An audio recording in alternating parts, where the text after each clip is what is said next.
right, well, let's get it started. First question. Any questions about the presentations?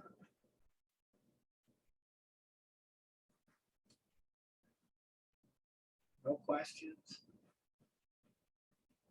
Well, I have a question, and that is, did you guys get that notification that the assignment had changed?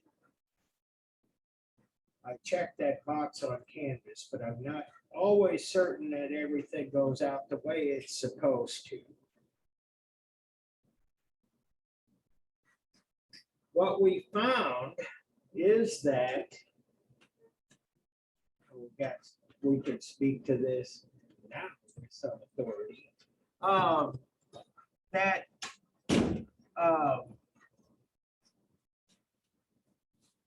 for whatever reason, it's been impossible to load those files up onto Canvas.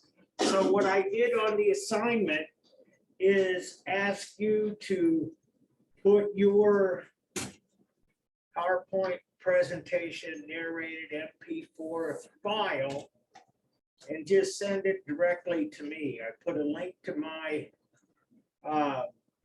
Outlook address. And we know that works because I already have one submission.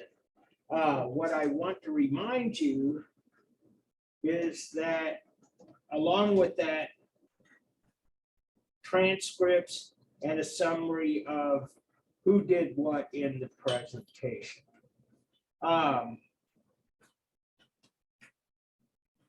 So everybody's straight, everybody kind of got an idea, been working on it, gonna work on it. I gotta remind you that this class is like really backloaded in terms of the points you can earn towards your final grade. And I launched a quiz 5, it's on the syllabus, giving you some extra time. Going to treat next week as though it didn't exist, so it's due after PowerPoint presentations. But we got the PowerPoint presentations, 200 points, quiz 500, 100, and quiz 6, another 100. So that's a lot of points for this course. So almost everybody I know is in good shape. I haven't usually, before I have to take any action, or if you're not keeping up, I always send an email or something. But anyway, no questions? Well, let's talk about China. And here we are, East Asia, the geographic powerhouse, the biggest area in East Asia. This is all modern day China, but basically what we're going to be talking about is the eastern half of China. And you can see a few things on here, most notably the Great Wall, which was erected to keep these people from invading from the north. And you see it goes all the way to the Yellow Sea here and all the way up to the Himalayas. So it's like huge. And this chapter begins with, and I think probably appropriately, the terracotta army of Emperor Qin. It's spelled Qin, but it's pronounced chin, and it's it's sort of the root word of the name China. And so I got a couple of things here I want to show you because it's really pretty extensive, it's expansive, and I got a video about its discovery. So let me give you a little bit of background here. This is one of the major archaeological finds of the past 100 years, or maybe of all time. And Emperor Qin actually was very powerful. He consolidated a lot of the various parts of China, put them under his rule. And like a lot of these emperors and pharaohs and kings and whatever, had an elaborate setup for his burial, where he was interned.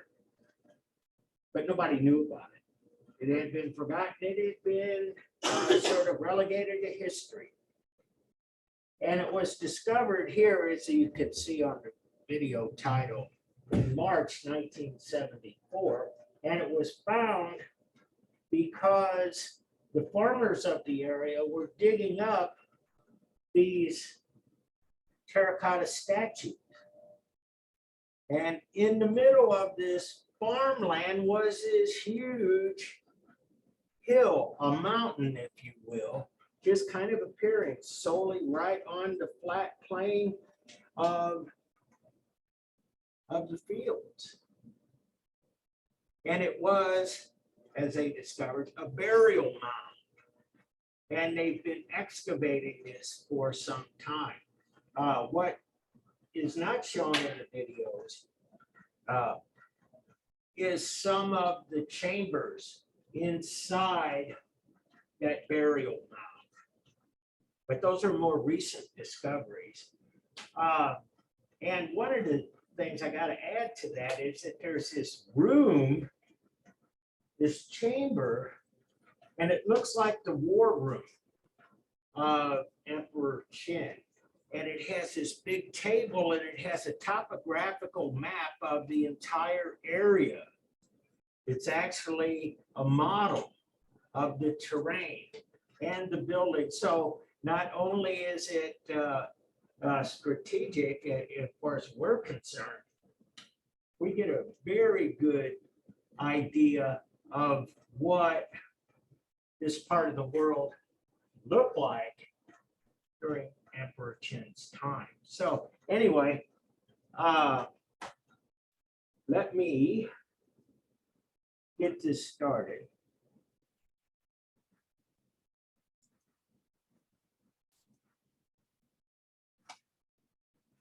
It is no longer available. What?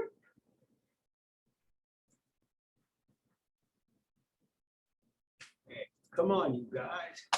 I just put this on like Saturday afternoon. Well, let's go here. Share.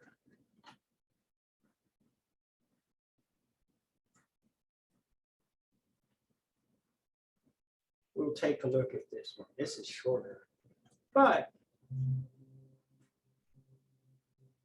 Hello and welcome to History Color.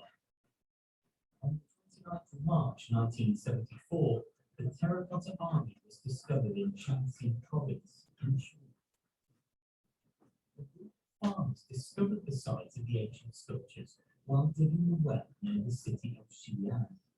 On the 5th day of excavation, team member Yang Zhifan uncovered pieces of a life-size terracotta warrior beneath a layer of cowled earth, and soon found other fragments of clay models alongside artifacts that included bronze arrows. Realizing that they had stumbled upon a potentially important cultural site, the farmers notified the local authorities, who in turn called a team of archaeologists to investigate. One of the archaeologists, Zhao Kangmin, later revealed how We were so excited, we rode on our bicycles so fast it felt as if we were flying. After retrieving a number of fragments from the site, we then spent time at the local museum, piecing together two 1.78-meter terracotta statues. Confirmed his suspicions that the site dated back to the reign of Qin Shi Huang, the first emperor of China, who reigned in the 3rd century BCE. The find was initially kept secret for fear of the statues being destroyed by Red Guards caught up in the Cultural Revolution that had already destroyed other archaeological sites. However, it was later exposed by a journalist in a story that attracted the attention of officials in Beijing, who initiated a full-scale excavation. Thousands of sculptures have so far been uncovered, buried in an elaborate funeral complex, estimated to cover more than 22 square miles. The terracotta army was found in battle formation in a series of deep pits, guarding the nearby tomb mound that remains.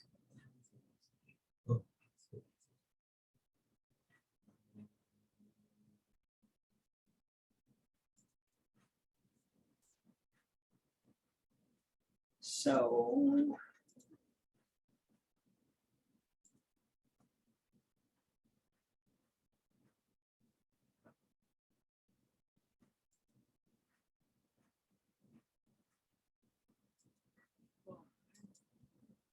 there we go.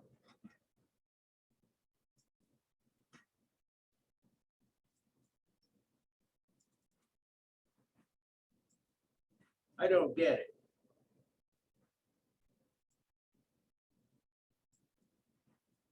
Maybe if we just go back to this one. And can you guys, let me see, we'll just go this one. And slideshow from current slide. Let's make sure it's being seen at home. There we go. I'm going to try this again.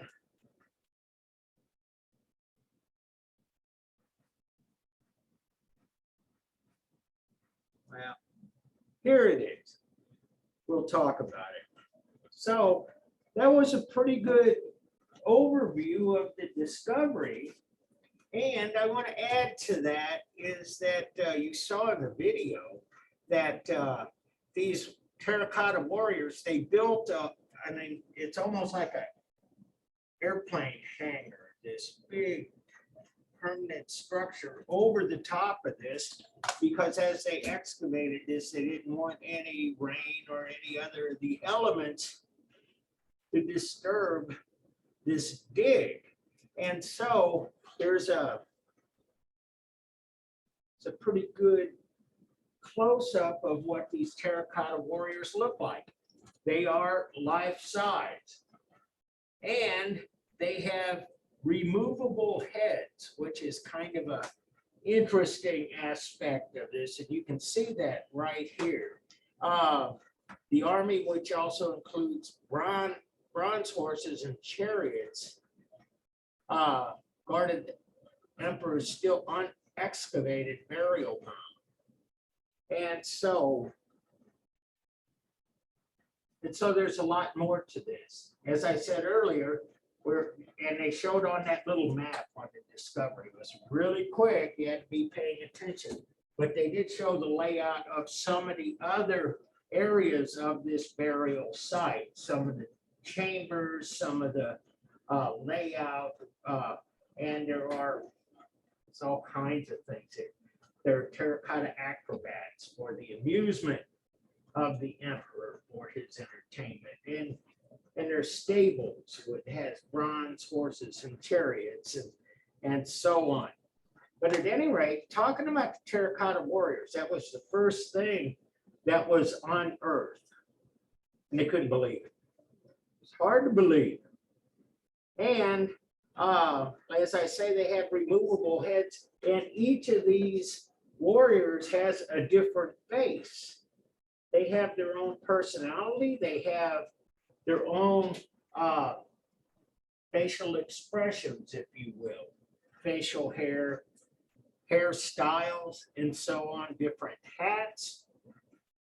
And these warriors actually perform different functions. We're still not sure about everything that they do, but some are generals, some are soldiers, some are philosophers, some are what we might call priests or shamans, that they are probably holy people. There are artists and workers and all kinds of people in this army.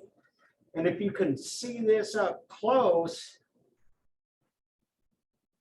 they have tags on it because they're still, after all of this time, almost 50 years, they're still cataloging these warriors. And like good archaeologists, they want to make sure everything stays in its original place so that it's not, how should I say this, it's not that different from investigating a crime scene. You know, you start moving things around and the evidence changes. The other thing you might notice is that some of them have,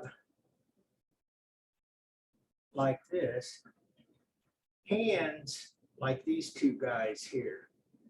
And they were believed to have been carrying spears, probably, but we're finding spears, Bronze Age spears, arrowheads, bows to shoot the arrows. Some of these actually would have quivers on their back too.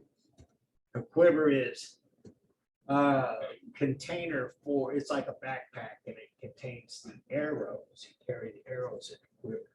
But bottom line, you can see the variety here, that these are all different people in different dress and assigned different duties.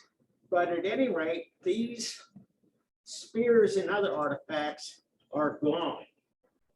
And it's believed that Emperor Qin had all of this made, maybe even prior to his death. And after he died, rival people came and took the weapons out of the hands of these clay figures and used them as in a rebellion against the emperor or the empire that Emperor Qin had built. And so there's another, it's a terracotta warrior, and soldiers and horses. And you can see this particular figure has armor plating. So, you know, he's somebody in the front line.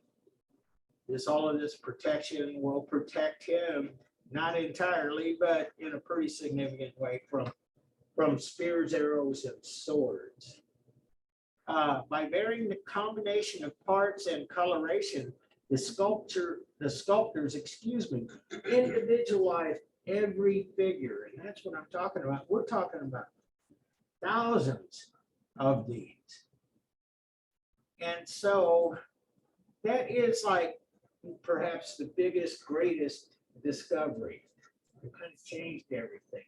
There was a little blurb in the video about how when this was first discovered, some members of the Red Guard actually destroyed some of the figures until Beijing found out about it and put a stop to that. But what you got to know is in 1975, that was still when Mao Zedong was still the leader of China. And he initiated what they termed a cultural revolution. And part of that idea was an ideology, it was a political thing. And the Red Guard was really Mao's young people, politically motivated to push forward Mao's ideas. And much of his ideas had to do with modernization. And part of modernization was to get rid of evidence of the past, period. And so that's why they were destroying these figures, at least initially. But, you know, there's so much there. It's a shame that this happened. Bottom line, there's a whole lot more. And so we were blessed. There's some pottery from 4,500 years ago. So this all predates Greek pottery by millennia. But you can see we're finding that China had, before the turn of the millennium, we talk about Emperor Qin in 3rd century BCE, before the Common Era, but the culture goes way, way back, just like it had in Mesopotamia, in Egypt, and so on. 11th or 12th century before Common Era. So this is over 3,000 years old. And it's cast bronze. And it has a lot of the ancient iconography. We're still really trying to figure all of this out. And you can see it's bronze. It's got a lot of this green patina on it. That is, it's kind of like rust, except bronze is made from tin and copper. And the copper part of this will turn green. How many of you have seen the Statue of Liberty ever? Ever see pictures of it? What color is she? Green. It's all done with copper plate. They designed this, they built it in France, and they assembled it in New York Harbor, but it was all sheets of copper formed in sections. And so that's why it's green, it's copper. Standing figure.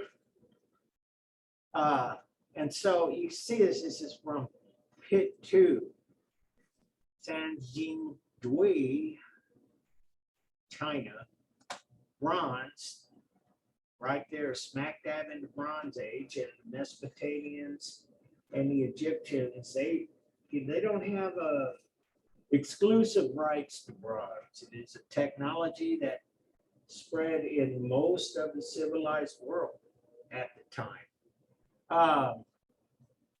And so I put this on here. I wanted you to kind of have an idea of what ancient Chinese art looked like. And one of the motifs that recurs is the dragon.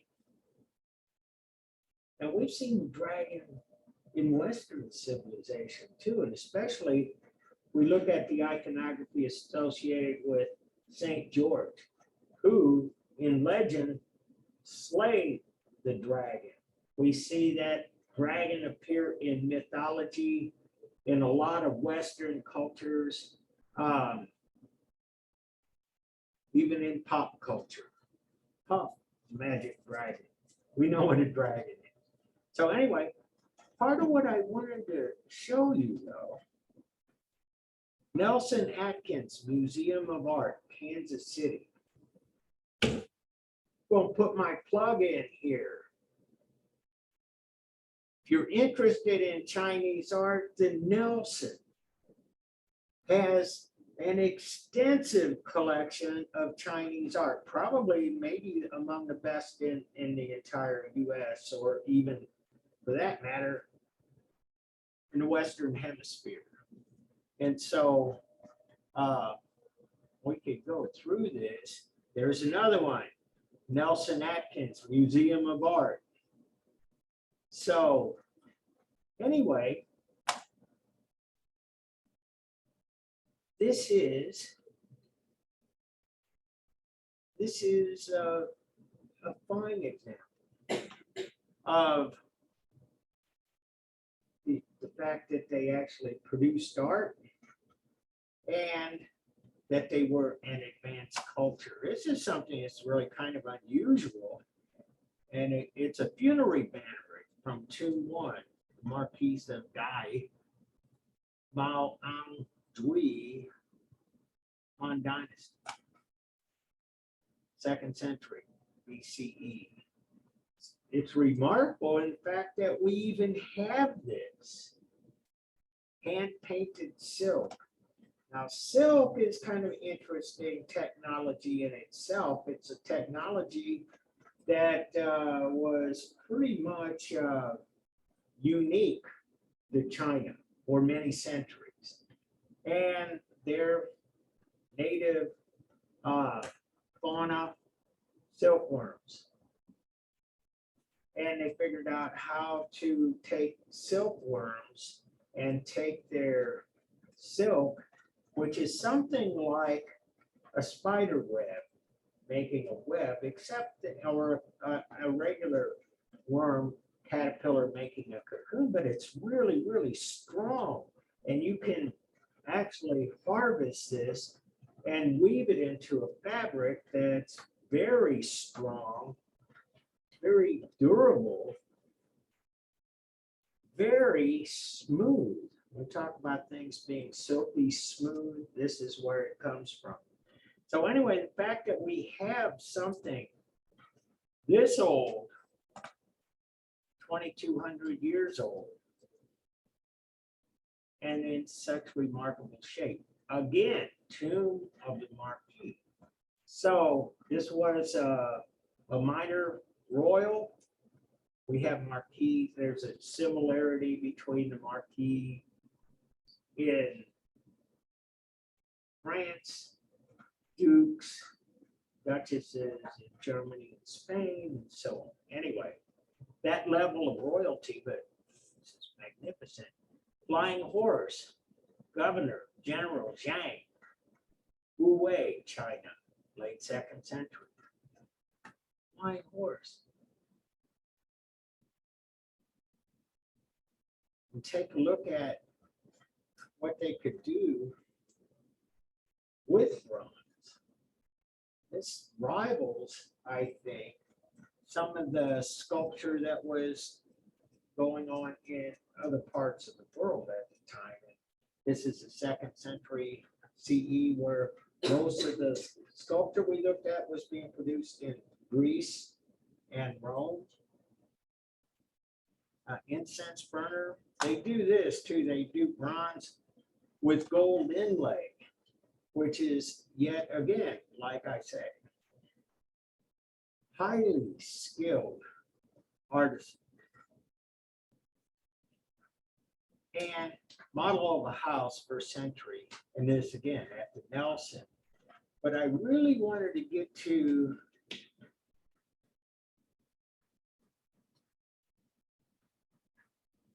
this. We'll go back and take a look at some of the stuff I'm passing over here. But architecture. This is Chinese architecture, and it's a pagoda.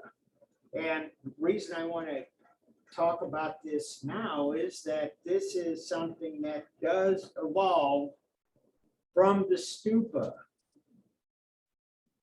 And on a stupa, you have these indications of levels of consciousness. Early on, it's not such a big deal.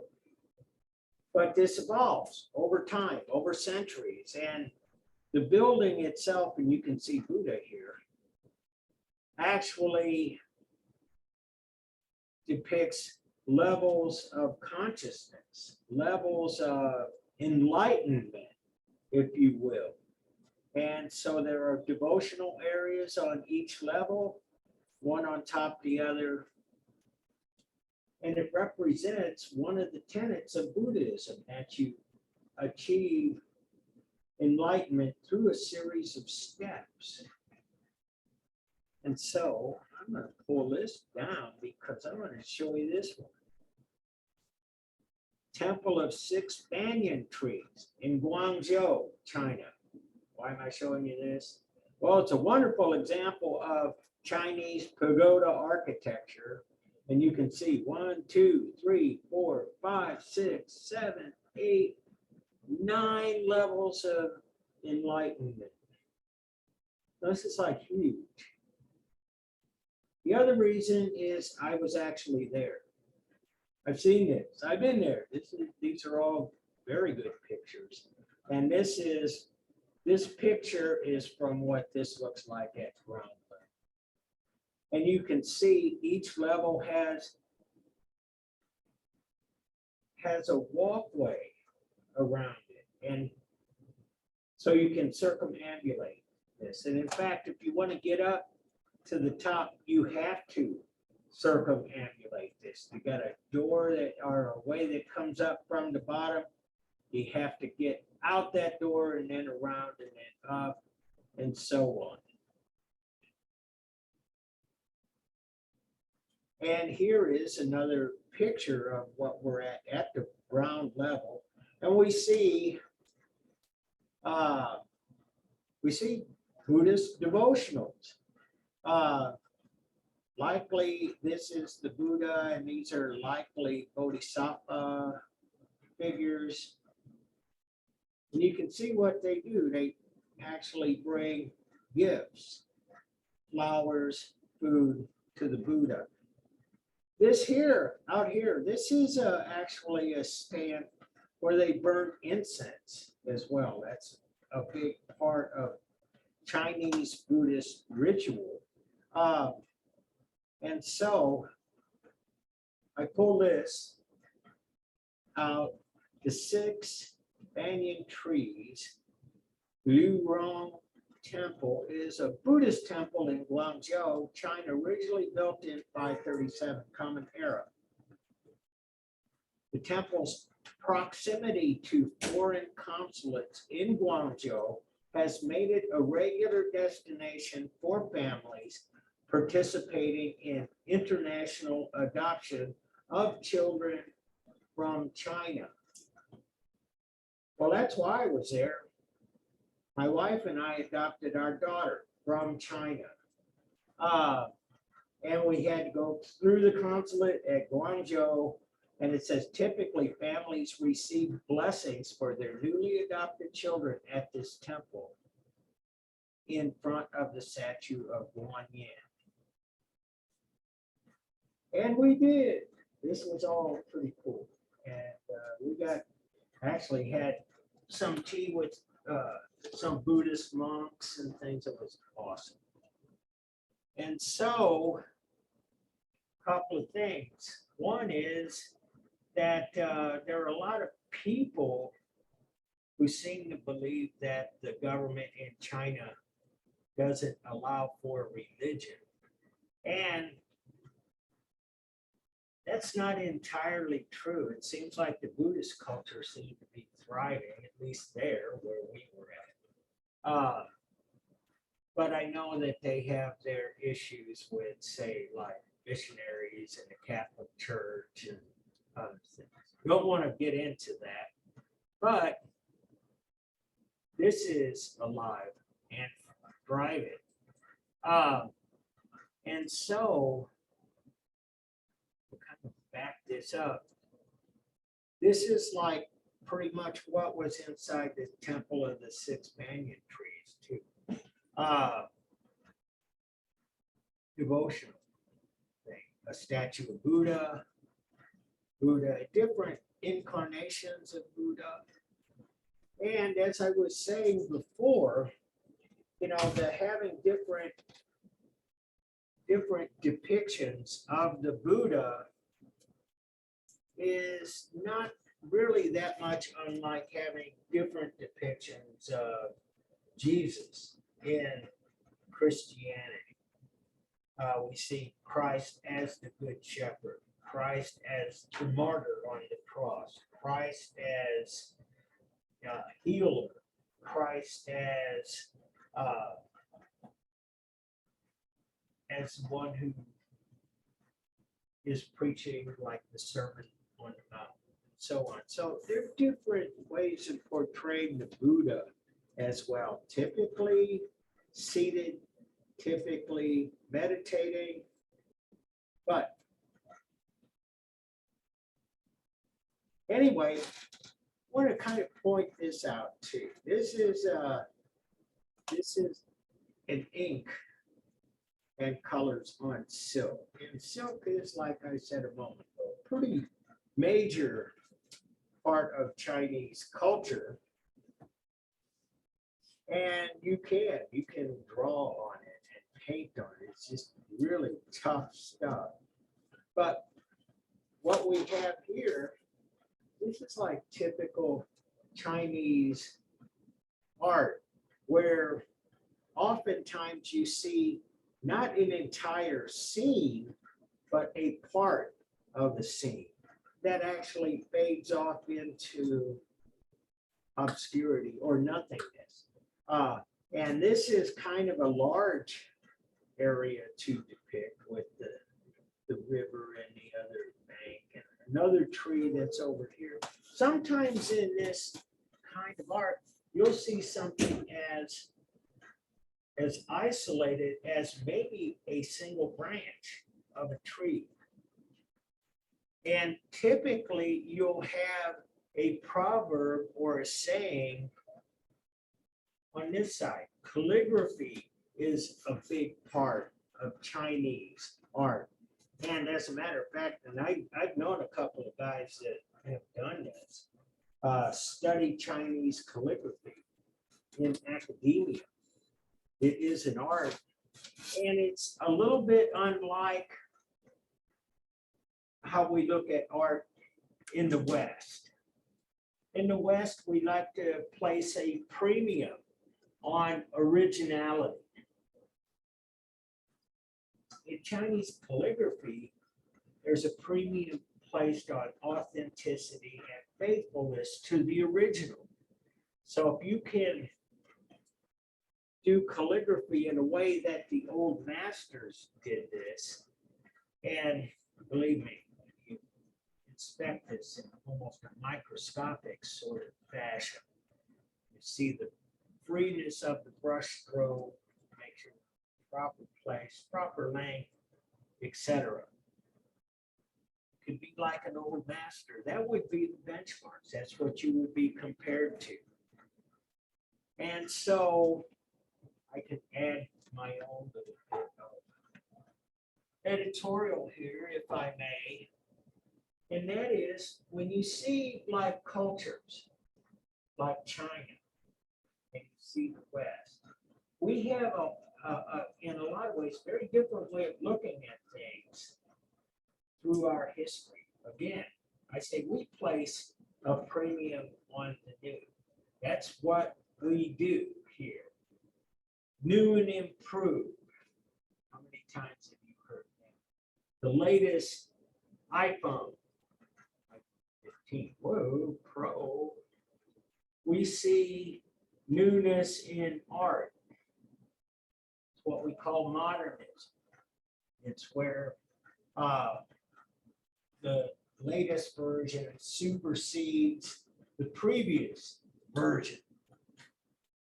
And so like in the 20th century, late 19th century, where Western art went, quote, more abstract, what we see is a progression from naturalism to abstraction to more abstraction and more and more and more. That's kind of how things work in the West. In this art, you look back, not forward. Being faithful to the original is actually a very good thing. And so this idea, though, of actually taking a little bit of nature and really kind of isolating it, this was very influential to a lot of French artists, I might add, and American artists in the late 19th, early 20th century. The idea that you don't really have to depict the whole landscape to understand that there's a mountain here and some mountains behind it. And I have no idea what this says, but this is an illustration of a story, and it looks like it has something to do with enlightenment. Here's another ink on silk. The idea of the language, the written word being part of the piece. We saw Islamic art do that in a pretty major way.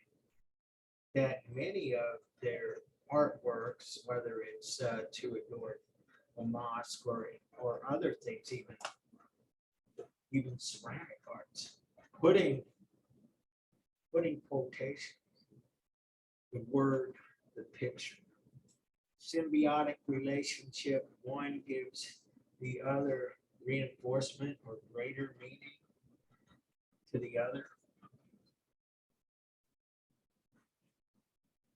And so, yeah, there's a couple. There's another very good example: chopping bamboo. What we have here.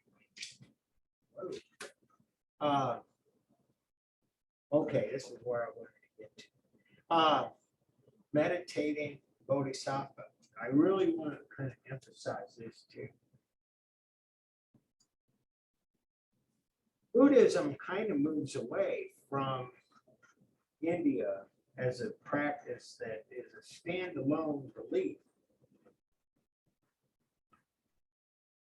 Part of it gets incorporated into Hinduism, but Buddhism survives in Southeast Asia, China, Korea, and Japan. That becomes the dominant religion. And so this is in Korea, and this is a meditating bodhisattva, a person who has achieved enlightenment but stayed here on earth to help others achieve enlightenment. And so there are these cultural differences too, because they look different. They are adapted to the local culture and the characteristics of the local people. And so I'm saying this because East Asians look different, have different body and facial features, characteristics than South Asians, and so on. And another rotunda of the cave temple, and like it was in India, carved out of stone. You just dig right into the earth and make your temples there.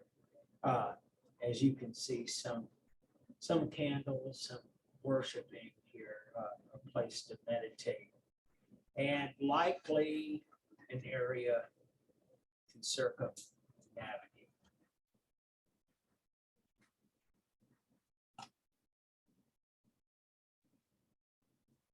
And I want to kind of pick this out of this crown too. You could almost depict the swastika in it. Again, in Buddhism, the swastika means the eternal.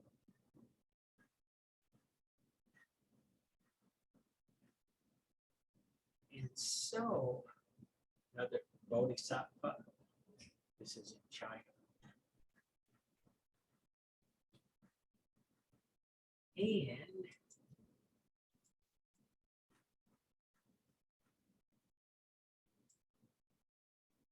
I'd like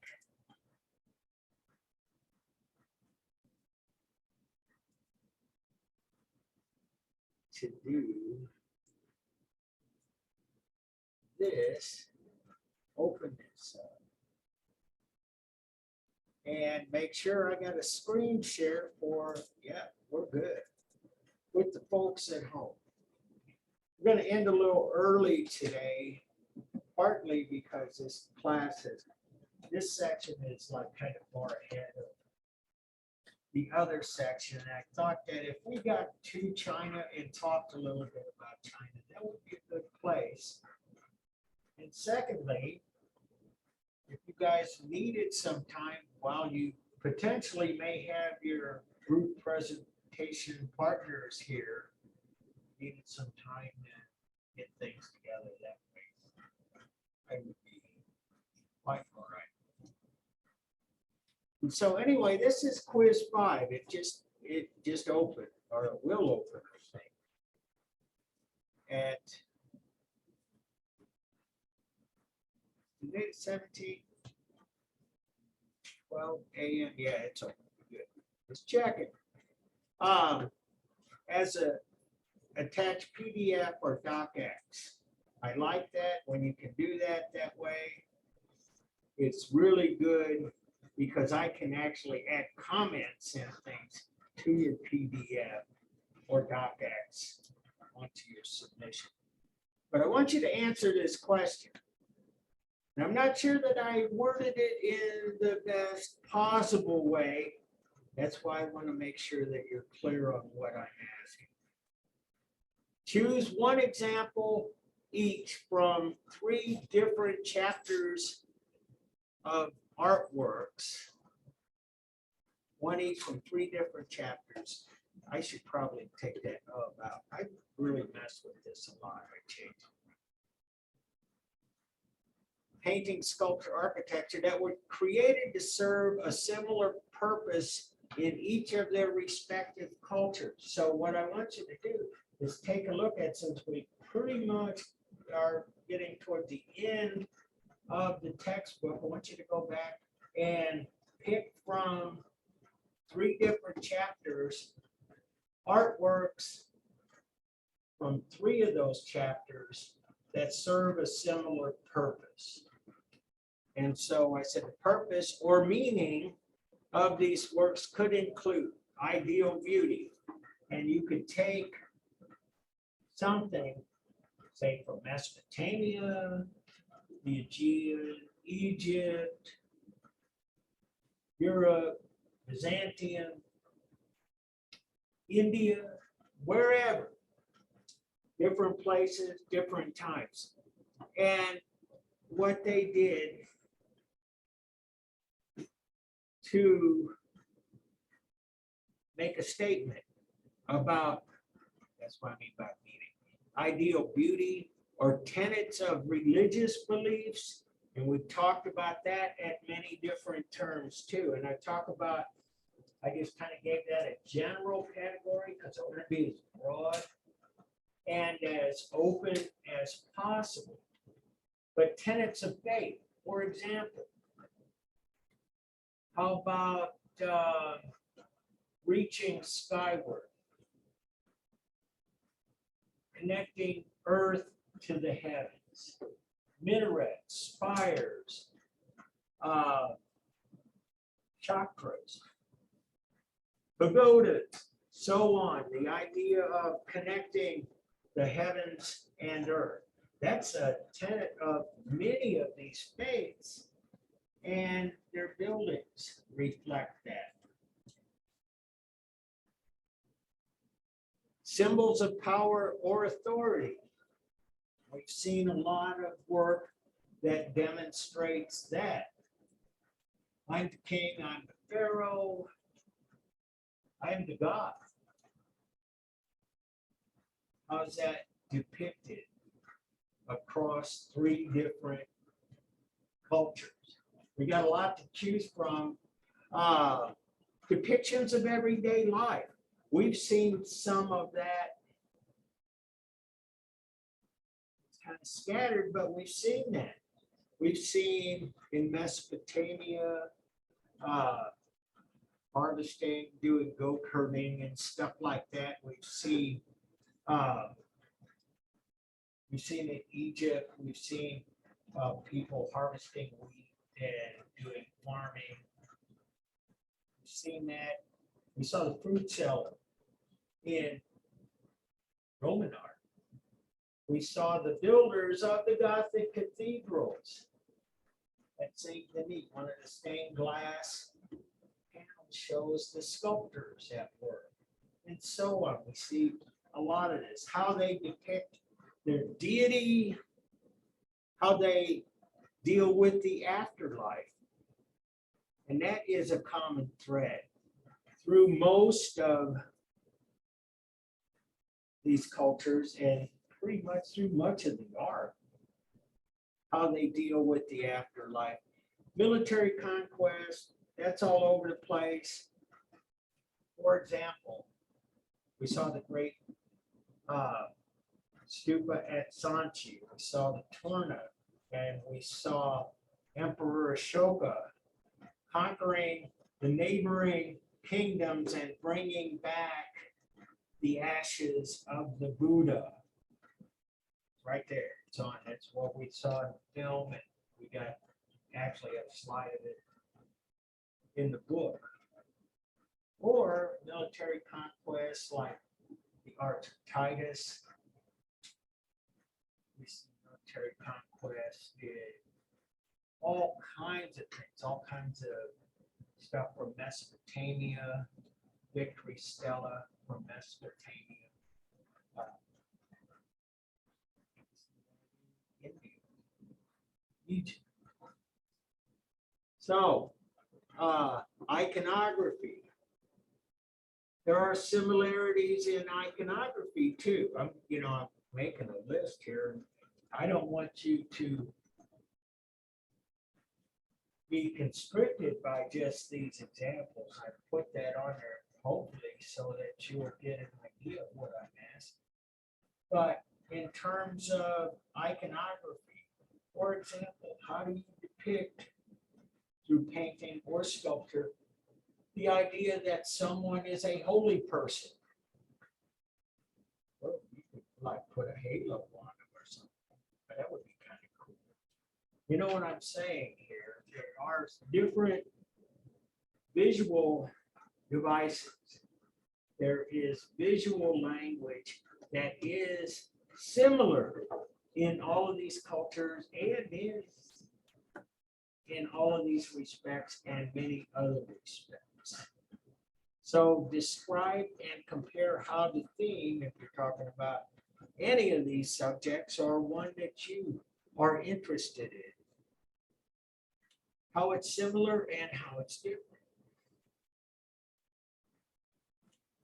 And so, I could go on about this forever. I mean, you guys got a lot of time, we could keep going. Just teasing. Geometry, for example, geometric truth in geometry. We see a lot of that. We saw that in Greece. We see that in Islamic art. All of these great patterns through geometry as truth. We see other aspects of quote truth in sometimes in how should I say, so I'm gonna be very sensitive. How they depict women, how they depict fertility. For example, fertility is like a big theme through the ages. Hunting, sustenance, that kind of falls under description of everyday life.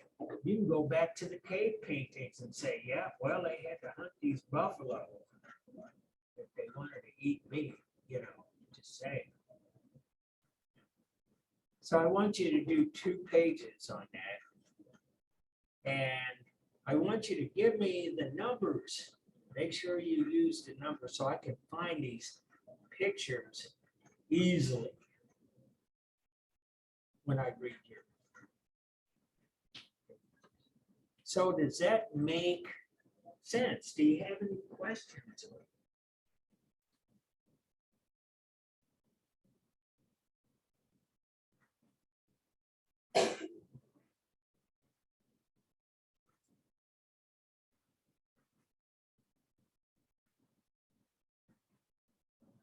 It's,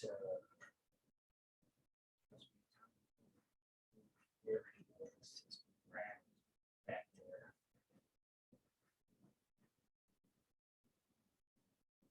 So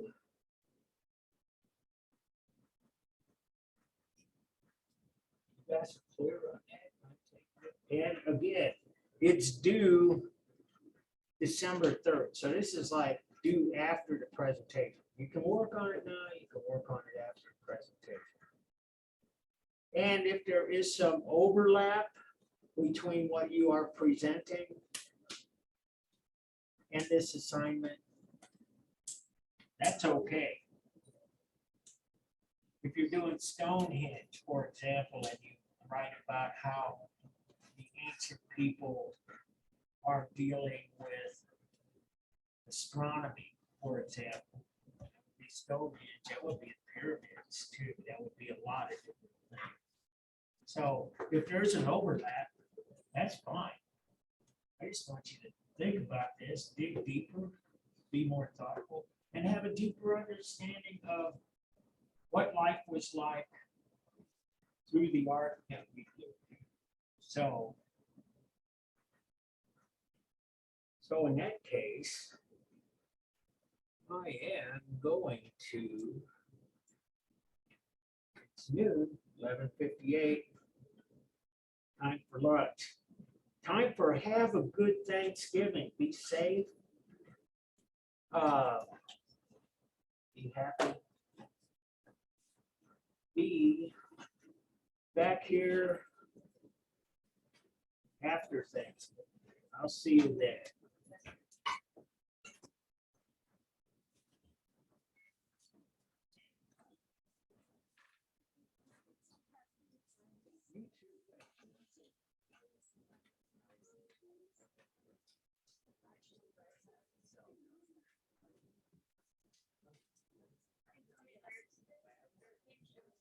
Thank you. This part.